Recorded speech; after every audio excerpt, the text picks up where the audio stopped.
Transcription number 103. Mr. Deputy Chairman, I think that it will be generally agreed that a bill of this type is almost unavoidable at the present stage. There may be differences about some measures and also about the extent to which the government proposes to go. That some fiscal control would be necessary at this stage when we are having development programs on a very large scale, a good part of which would be financed through deficit financing, will, I hope, be uncontested.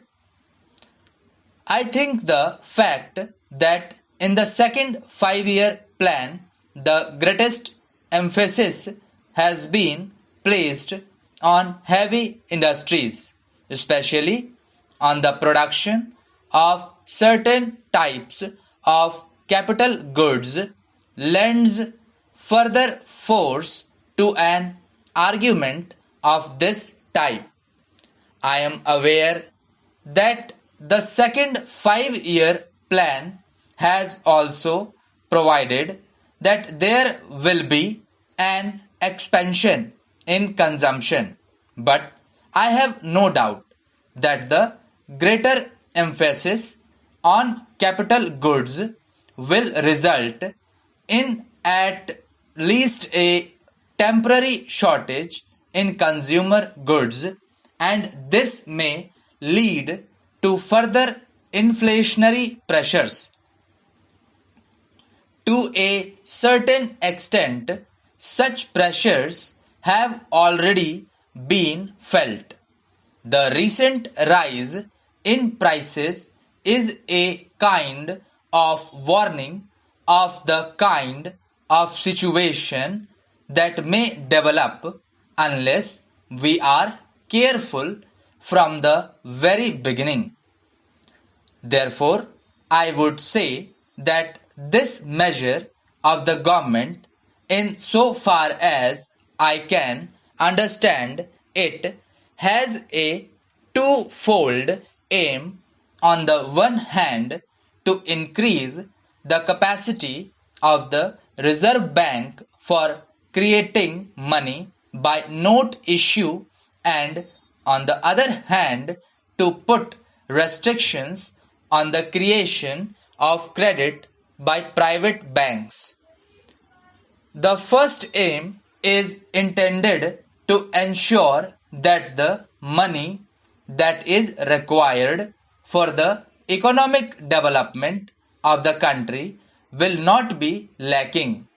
The second is to see that unregulated creation of credit by private scheduled banks will not create a situation whereby inflationary pressures would become too great.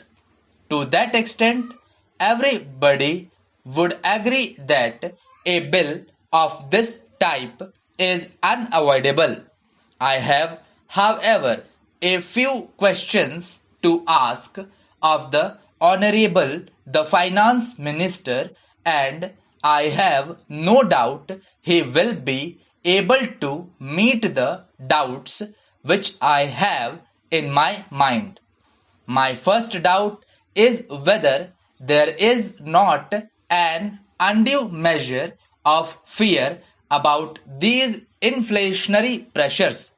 In the second plan, there is an uncovered gap of rupees 400 crores, and there is also a proposal to have rupees 1200 crores of deficit financing, and so we may say that deficit financing would be of the order of rupees 1600 crores, because after all the uncovered portion has to be met somehow or the other. I do not know whether sufficient credit has been given of a possible adverse trade balance which is bound to develop during the first 2 or 3 years of the second 5-year plan. We are going to industrialize on a fairly heavy scale, and as we import machinery on a large scale, an adverse balance of trade is bound to develop. This adverse balance of trade will, to a certain extent, act as a check against any inflationary pressures.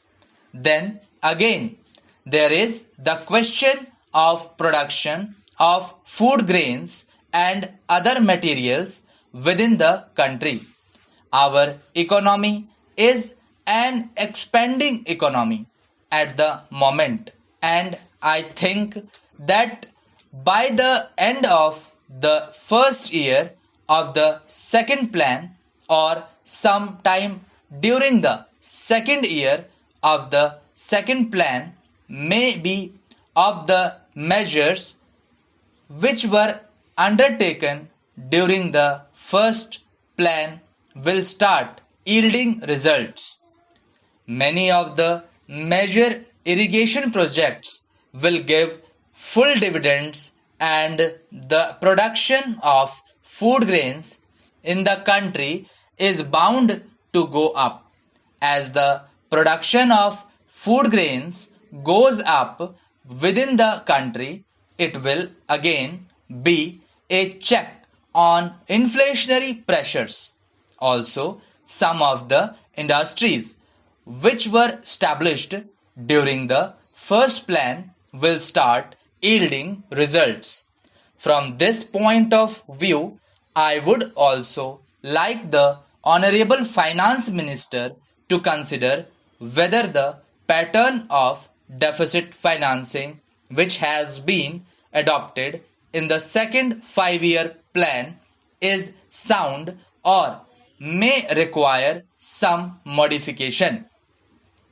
To my mind, it appears that the decision to put the maximum amount of deficit financing in the first year of the second 5-year plan is not appropriate.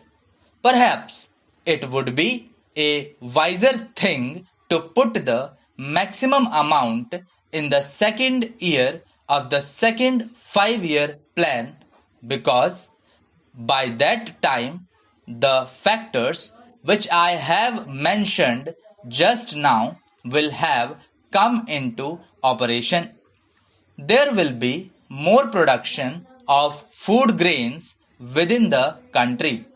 Some of the results of industrialization during the first 5-year plan will begin to be felt, and as there will be a larger volume of commodities of every type in the country, a larger dose of deficit financing in the second year of the second 5-year plan may prove a more salutary measure than the decision to have the largest dose in the first year. There is another reason why I am a little apprehensive of having the biggest dose of deficit financing in the first year of the second 5-year plan. If once the inflationary process starts, if once there is any disturbance in the psychology of the market, the results are difficult to foresee. If therefore in the first year of the second plan we proceed a little more cautiously and have the biggest dose in the second year, and perhaps a little less in the third, and then start tightening up and reduce the deficit financing, you will have 3 years.